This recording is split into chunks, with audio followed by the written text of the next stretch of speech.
banaadir waxayna bilaabmeen howlgalladaasna waxa loogu magac daray nabad ku soon nabad ku cafi marka waxayna bilaabmeen sidaynu ogsoonahay 22kii wuxuu sheegay inay bilaabmeen ama ay sidaynu ognahay ay bilaabmeen 22kii May degmooyinka gobolka banaadir oo dhan bay ka bilaabmeen waxa uu markaa taliyuhu warbixinta ku sheegay intii ku dhimatay 7 marxuum buu sheegay waxa kaloo la qabtay 2 nin oo isqarxinayna waa la qabtay iyagana waa la qabtay magaalada waxa laga soo galaa sida uu noo sheegay maaragtay taliyuhu 12 jid waa la xidhay intooda badan waana lagu guuleystay amniga magaalada marka oo si fiican baa loogu guuleystay si inuu ogsoonahay warbixintaas oo aad iyo aad u dheer oo ka hadlay taliyaha nabadgelyada iyo sugnaanta qaranku waa weyn u jeednaa waxqabadka fiican ee laga qabtay gobolka banaadir inaga laftigeena aragnay marka 12 jid intooda badan waa la xidhay waxa jira jidad yar oo kale oo aan ahayn jidad oo laga soo galo kuwana iyagana waa la qorsheeyay sidii loo xiri lahaa marka sababtoo arrimahaas ugu muhiimsanaa oo uu ka hadlay waxa kale oo meesha ka hadlay wasiirka wasaaradda arrimaha dibadda mudane Yuusuf Garaad waxaanu ka hadlay oo ugu muhiimsanaa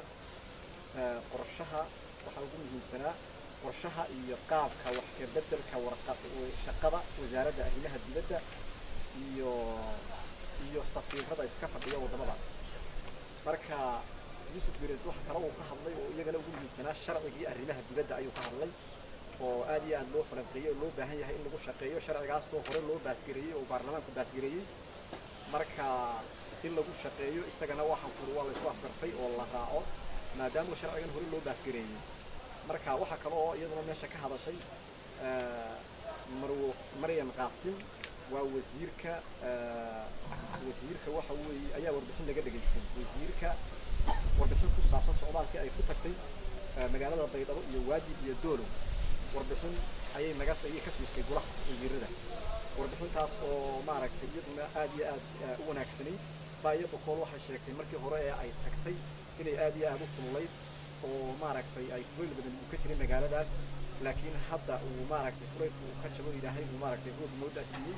laakiin ay dhibaato ugu taagan Waajid waxay sheegtay waa magaalo go'doonsan bay tiri oo meel ay ka soo galaan aanay jirin inta badan oo in loo gurmado u baahan waxa kale oo warbixin laga dhageystay guddi-hoosaadiyada warbixin waxa laga dhageystay guddi-hoosaadiyada arrimaha dhaqaalaha waxa kale oo laga dhageystay guddi-hoosaadka arrimaha bulshada waxana faahfaahiyay ra'iisul wasaare ku-xigeenka ayaa arrintaas isaguna si faahfaahsan uga hadlay waxa kale oo laga hadlay hindise sharciyeedkii diyaar noqonaya sharciyeedka diyaar noqonaya 5 July 2017 la rabo in baarlamaanka la horgeeyo oo ay ka mid yihiin hindise sharciyeedka la dagaalanka argagixisada runta iyo dib u heshiisiinta qaranka sharciga dawladda hoose xeerka dhisidda guddiga muftida sharciga batroolka sharciga beeraha hindise sharciyeedka isgaarsiinta hindise sharciyeedka golaha xirfadlayaasha caafimaadka hindise sharciyeedka la dagaalanka musuqmaasuqa hindise sharciyeedka badda hindise sharciyeedka shirkadaha company law hindise sharciyeedka dambiyada kufsiga iyo sexual offensive deal wax ka beddelka sharciyada kalluumaysiga si loo waafajiyo xeerka ciqaabta dib ugu noqoshada hindise sharciyeedka khayraadka biyaha diyaarinta hindise sharciyeedka tamarta ansixinta hindise sharciyeedka maareynta maaliyadda hindise sharciyeedka istaatikada hindise sharciyeedka nidaamka hay'adaha samafalka dib u eegista sharciga warbaahinta iyo hindise sharciyeedka waxbarashada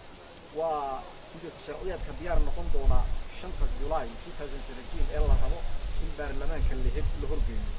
marka qodobadaas ayaa ugu muhiimsanaa qodobadii maanta golaha wasiiradu ay kaga hadleen meesha